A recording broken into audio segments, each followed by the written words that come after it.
Segunda prueba de desempeño de fenómenos de transporte 2. El tema a estudiar es transferencia de masa en sistemas variados. Los integrantes del equipo son Castillo Pincus Abril, Córdoba Alejo Paola, Cantón Chim Karimi. Muchos casos de transferencia de masa prácticos involucran flujos turbulentos, y para estos problemas generalmente no es posible calcular los coeficientes de transferencia de masa de manera teórica, por lo que se tiene que utilizar datos obtenidos experimentalmente. Para calcular los coeficientes en estos casos, se plantean correlaciones usando números adimensionales, esto para disminuir el número de variables que se controlan durante la experimentación. Con las correlaciones y los números adimensionales, es posible encontrar el valor del coeficiente de transferencia de masa para cada problema. Solo se debe de considerar las características del sistema para las cuales son aplicables cada correlación. Las correlaciones de las velocidades de transferencia de materia en una interfase son muy utilizados para el análisis ingenieril de procesos tales como destilación, absorción, extracción, secado y reacciones químicas heterogéneas. La transferencia de materia puede tener lugar en presencia de dos especies, o bien en un fluido puro. La mayor parte de los sistemas de transferencia de materia intervienen en mezclas cuya composición varía, y en estos casos los coeficientes de transferencia de materia constituyen un medio conveniente de presentar los datos para su diseño. Presentamos el primer ejemplo, correspondiente al 2.11, transferencia simultánea de calor y masa en tubería. Flujo turbulento en tuberías circulares. La transferencia de masa desde la pared interna de un tubo hacia un fluido en movimiento ha sido estudiada extensivamente, y la mayoría de los datos experimentales provienen de columnas de paredes mojadas. Mediciones de la velocidad de vaporización del líquido al flujo de gas sobre superficies conocidas permite el cálculo de coeficientes de transferencia de masa para la fase gaseosa. Gilliland y Sherwood, en 1934, estudiaron la vaporización de 9 líquidos diferentes en el aire. Su correlación es la siguiente, la cual los relaciona el número de Reynolds y el número de Schmidt. Los rangos de operación en los que son aplicables son los siguientes.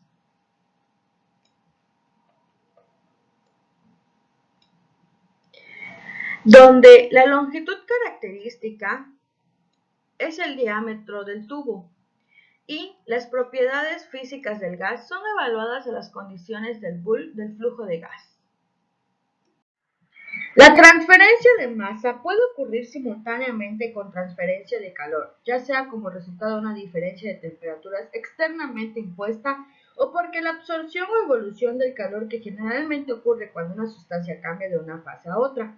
En tales casos, en una fase el calor transferido es el resultado no solo de la conducción o convección debido a la diferencia de temperaturas, la cual ocurre en la ausencia de transferencia de masa, sino que también resulta del calor sensible que depende de la masa que se difusa. Considera un fluido compuesto de una mezcla de las sustancias A y B a una temperatura T1 que fluye por una segunda fase bajo condiciones que causa transferencia de masa de una fase a la otra a través de una interfase a una temperatura TI. El flujo total de calor sensible para la interfase QS está dado por la siguiente ecuación, donde N nos representa el flux molar, M es el peso molecular, Cp es la capacidad calorífica, H es el coeficiente de transferencia de calor convectivo. El calor liberado en la interfase Qt incluirá adicionalmente el efecto térmico producido cuando la masa transferida pasa por la interfase. Este puede ser un calor latente de vaporización, el calor de una solución o ambas, dependiendo de las circunstancias. Y está representado por la siguiente ecuación, donde lambda nos representa el calor latente molar de vaporización. Nuestra pregunta es, ¿cuándo Qt se vuelve cero? En algunos casos, cuando la transferencia de masa en el fluido es en dirección opuesta a la transferencia de calor sensible, es posible que la masa que se difusa pueda llevar energía hacia el fluido tan rápido como es liberado, por lo que Qt es igual a cero.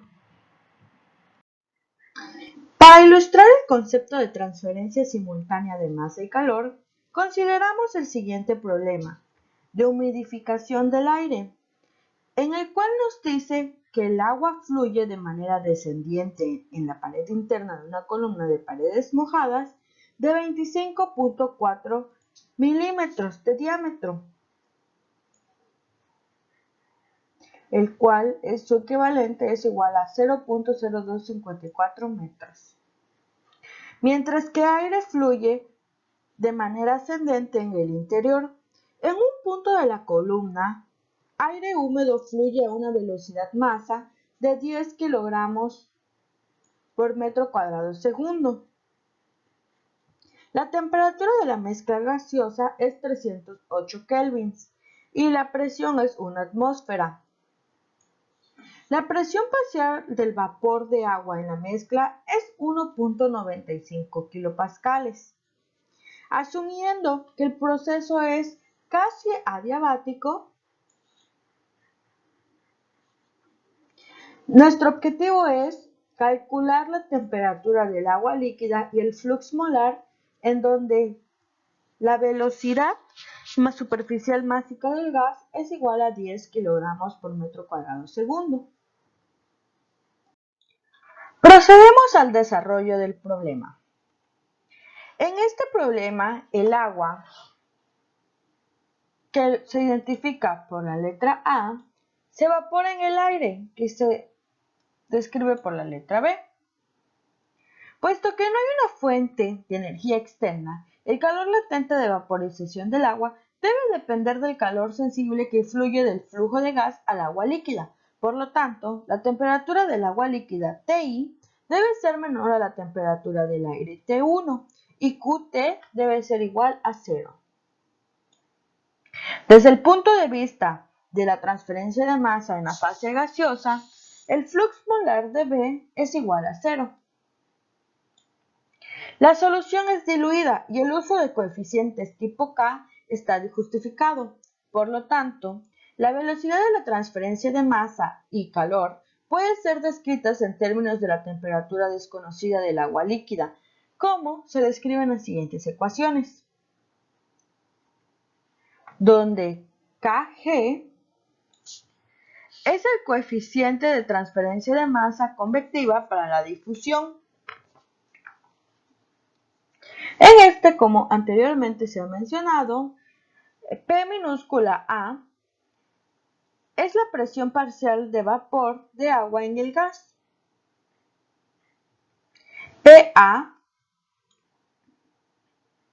es la presión de vapor del agua referida a la temperatura Ti.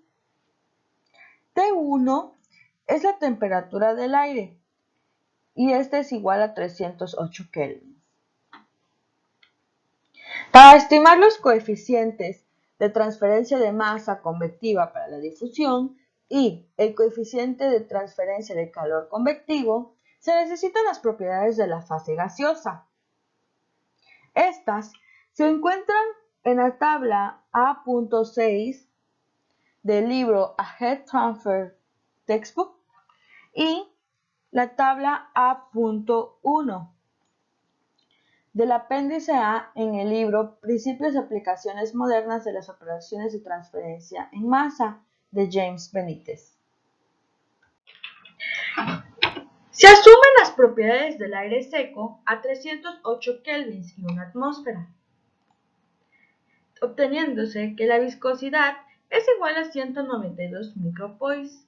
La densidad es igual a 1.14 kilogramos por metro cúbico. La capacidad calorífica es igual a 1.007 kJ por kilogramo Kelvin. La conductividad térmica es igual a 0.027 watts por metro Kelvin. Prandtl es igual a 0.70 y la difusividad molecular es igual a 0.242 centímetros cuadrados por segundo. Procedemos a obtener el número de Schmidt, el cual está relacionado por la viscosidad, la densidad y la difusividad molecular. Al sustituir y resolver la ecuación, obtenemos que el número de Schmidt es igual a 0.696.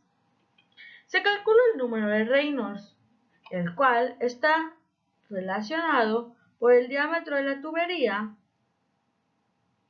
la velocidad superficial másica del gas y la viscosidad. Al sustituir los valores y resolver, obtenemos que el número de Reynolds es igual a 13.229.167.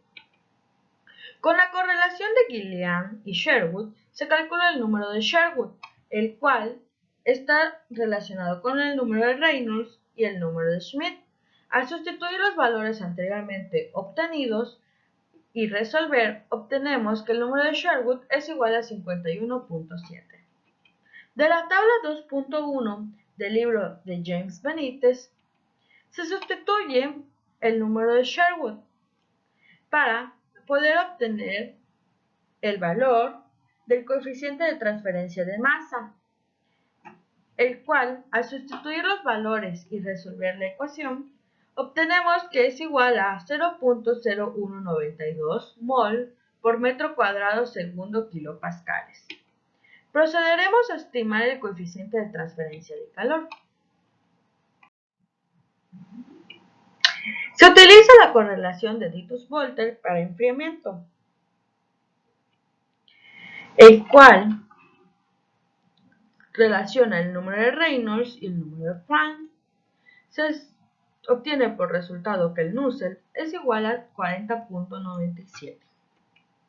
Despejando h de la ecuación del Nusselt, obtenemos que h, que es nuestro coeficiente de transferencia de calor convectivo, es igual a 43.55 watts por metro cuadrado Kelvin.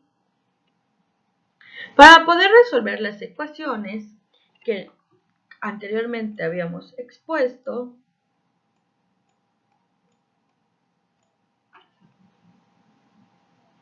se necesitan expresiones para la presión de vapor y el calor sensible de la vaporización del agua como función de la temperatura Ti. Se usa la ecuación de Antoine para la presión de vapor, que es la siguiente ecuación, en la cual dejamos expresado Ti, que es nuestra incógnita. Se utiliza el método propuesto por Watson para el calor latente de vaporización, conociendo que para el agua a 373.15 kelvins, lambda, que anteriormente dijimos que era el calor latente molar de vaporización, es igual a 40.63 kJ por mol, y Tc, que es nuestra temperatura crítica, es igual a 647.1 kelvins. La expresión que nos relaciona nuestro calor latente molar de evaporación del agua está de la siguiente ecuación. Asumiendo que para el rango de temperatura Ti entre T y T1, la capacidad calorífica del vapor del agua es constante, por lo tanto, la capacidad es igual a 1.88 kJ por kilogramo Kelvin. Para poder resolver las siguientes ecuaciones, nos apoyamos de MATLAB, el cual, con ayuda de un bloque de resolución, podremos resolverlas simultáneamente. En la imagen de la derecha, podemos ver nuestro planteamiento en el MATLAB, el cual dejamos en función de Ti, tanto lambda y la presión del agua. Al resolverlo, se obtiene que la temperatura I es igual a 295 kelvins y el flux molar del agua es igual a menos 0.013 moles por metro cuadrado segundo. El signo negativo en este resultado significa que la transferencia de calor y la transferencia de masa se dan en sentidos contrarios. Ejemplo 2.12. Humidificación del aire a través de la columna de pared mojada. Para este caso de estudio se estará empleando la misma geometría que en el ejemplo 2.11, en la cual el agua fluye de manera descendente en el interior de la columna, mientras que el aire fluye de manera ascendente en el interior del núcleo de este. El diámetro interno de la columna es de 25.4 milímetros, que equivale a un diámetro de 0.0254 metros, y el largo de la sección mojada es de 1.5 metros. El objetivo de este problema es poder identificar la presión parcial del agua en el aire que deja la torre, asumiendo que la temperatura del agua y del aire permanecen constantes. Los datos que nos proporciona el sistema son los siguientes. Comenzaremos definiendo al compuesto aire con la letra B, en la cual ésta entra por la parte inferior de nuestra columna a una temperatura de 308 grados Kelvin, una presión atmosférica y una velocidad superficial molar de 10 kilogramos por metro cuadrado segundo. En el caso del agua lo estaremos definiendo con una variable llamada A, en la cual entrará a nuestro sistema una temperatura TA de 295 grados Kelvin y una presión de A de 2.64 kilopascales. En este caso, esta presión de A nosotros los pudimos calcular con la ecuación de Antoine, tomando las constantes correspondientes para el agua, sacadas del libro de Smith. Se puede obtener la presión de saturación del agua. Como ya se había mencionado anteriormente, el aire entra por el fondo de la columna y el agua fluye de manera descendente en el interior de esta. Mientras estos dos fluyen, el vapor de agua es transferido en la interfase gas-líquido hacia la fase gaseosa, debido a la fuerza impulsora de presiones parciales, que se encuentran en constante cambio. Para este caso se representará la letra P minúscula como la presión parcial, en este caso de presión parcial de A1 y presión parcial de A2. La presión parcial en la interfase permanecerá constante a la presión del agua a 295 grados Kelvin. ¿Esto qué quiere decir? Quiere decir que la presión parcial del agua 1 será igual a la presión con la cual está entrando el compuesto agua, que ya se había calculado anteriormente con la ecuación de Antoine, que es 2.64 kilopascales. La presión parcial de vapor de agua en la fase gaseosa al inicio es igual a la presión parcial de agua al inicio, que se encuentra representada en esta parte inferior. Como se había mencionado, lo único que entra al inicio es aire seco, por lo cual se considera que la presión parcial del agua en el aire es igual a 0 al inicio. Y la presión parcial del vapor de agua del aire que deja la torre se estará representando como la presión parcial de A2 será igual a la presión parcial de Out. Las condiciones del sistema que se estarán empleando para poder resolver este ejemplo será que se considera un sistema aire-agua con condiciones cercanas a las ambientales, teniendo así una solución de agua muy diluida en el aire. Esto quiere decir que se estará representando un flux molar NB igual a 0. La temperatura y la presión permanecerán constantes a lo largo de la tubería. ¿Esto qué quiere decir? Que los valores de Reynolds y de Schmidt no cambian a lo largo de la columna. Se estará considerando con fines prácticos esto. Y el coeficiente de transferencia de masa permanecerá constante.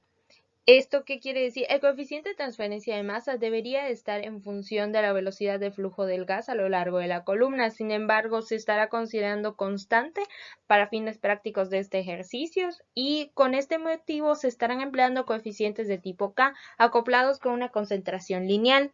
Además, cabe recalcar que este sistema se encontrará en estado estacionario. Tenemos que tener en cuenta que al existir una fuerza impulsora habrá un cambio en la transferencia de masa a lo largo de toda la columna.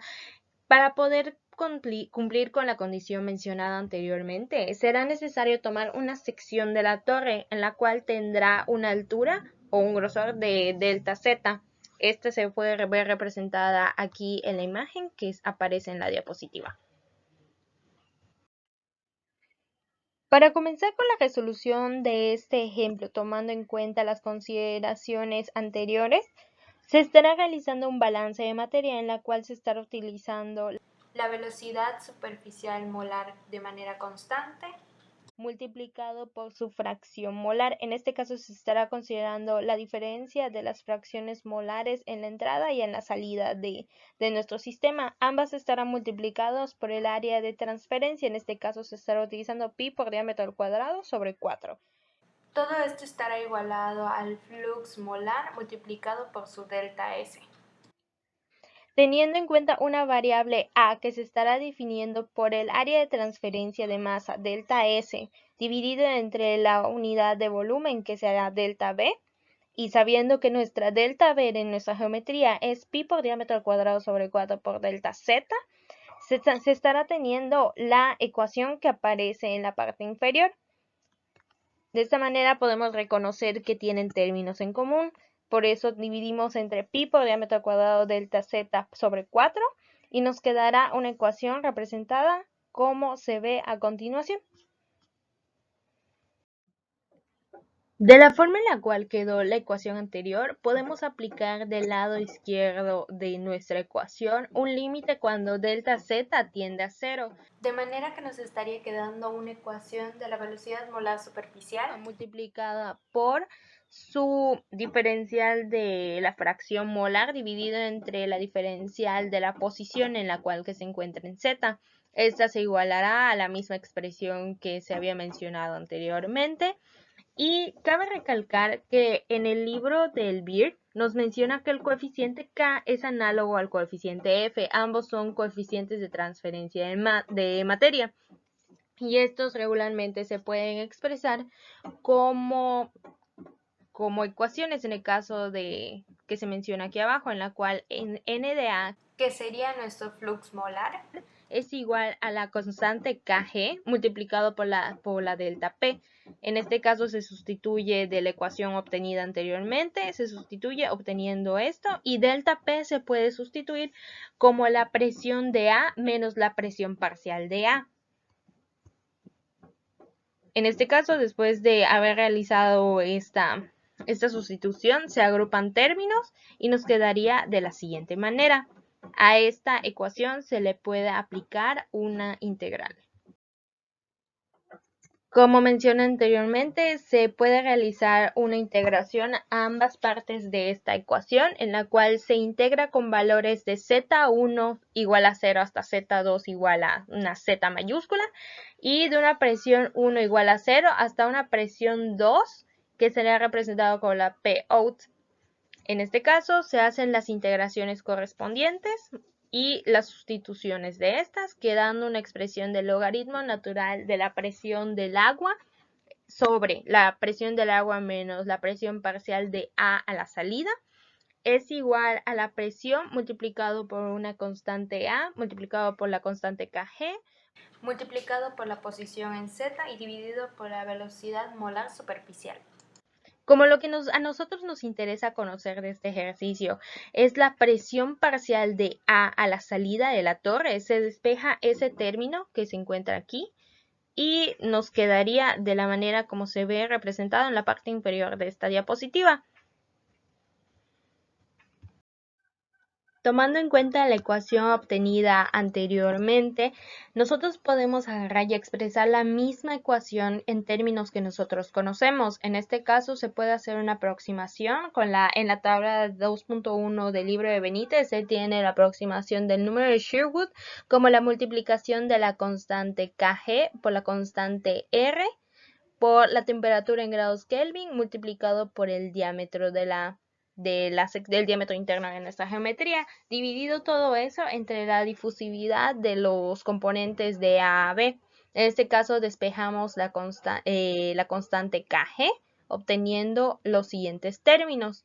Este se puede sustituir en la ecuación mencionada anteriormente y nos queda de la siguiente manera. De igual manera, tomando en cuenta los términos que aparecen en la ecuación de arriba, sabemos que P sobre RT es igual a la concentración del componente. En este caso, sustituimos esta concentración C en la ecuación que aparecía arriba y nos da la ecuación siguiente. Posteriormente, se define una variable A como el área de transferencia de masa por unidad de volumen.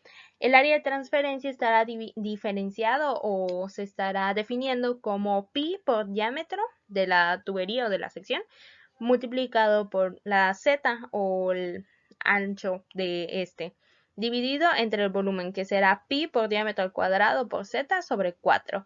Si se reducen los términos, nos quedaría que A está definido como 4D.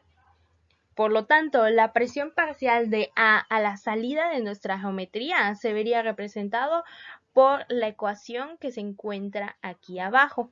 Lo único que quedaría es sustituir los términos y hacer los cálculos correspondientes de algunas variables que desconocemos por el momento. Para poder obtener la solución numérica de la ecuación que se encuentra en la parte inferior derecha de esta diapositiva, será necesario poder encontrar los valores de las variables en las que se encuentran involucradas en esta.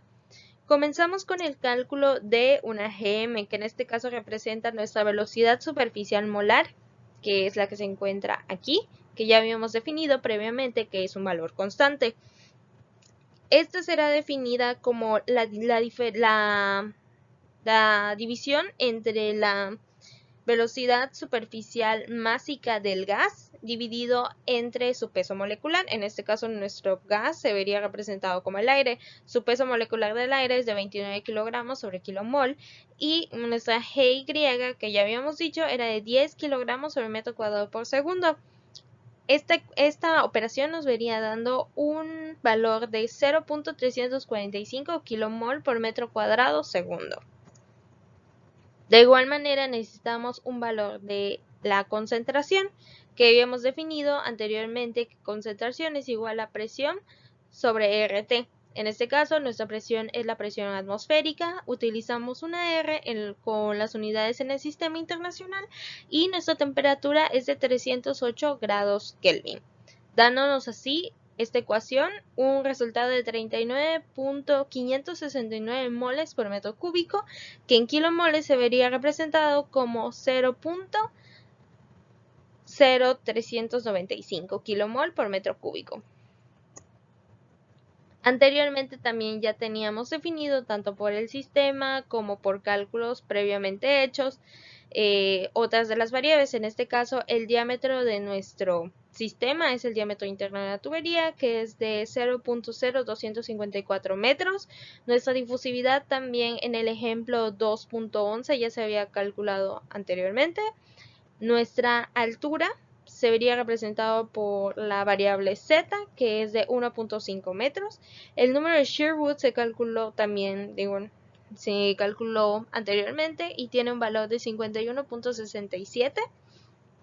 Por último, la presión del agua se pudo calcular con la ecuación de Antoine. Este nos dio un valor de 2.64 kilopascales.